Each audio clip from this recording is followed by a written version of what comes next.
আসসালামু আলাইকুম। আমি নাইদা লারজিন, সহকারী শিক্ষক, বদ্বীপ বহাল সরকারি প্রাথমিক বিদ্যালয়, সাতক্ষীরা সদর, সাতক্ষীরা।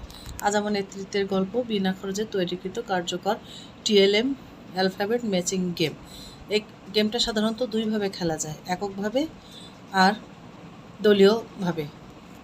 খেলাটা অত্যন্ত কার্যকরী, যাতে ছেলেমেয়েরা সহজেই এবিসিডি সম্পর্কে ধারণা পাবে। খেলার শিখন ফল: অক্ষর চেনা। শিক্ষার্থীরা খুব সহজে অ্যালফাবেট এবং স্মল লেটার মধ্যকার পার্থক্য বুঝতে পারবে। সূক্ষ্ম পেশির উন্নয়ন: বোতলের ক্যাপ ধরা এবং নির্দিষ্ট বৃত্তের মধ্যে বসানোর মাধ্যমে শিশুদের ছোট হাতের পেশি ও চোখের সমন্বয় দৃঢ় হবে। আনন্দদায়ক শিখন: প্রথাগত মুখস্থবিদ্যার বাইরে গিয়ে খেলার ছলে আনন্দের সাথে ইংরেজি বর্ণমালা শিখতে পারে।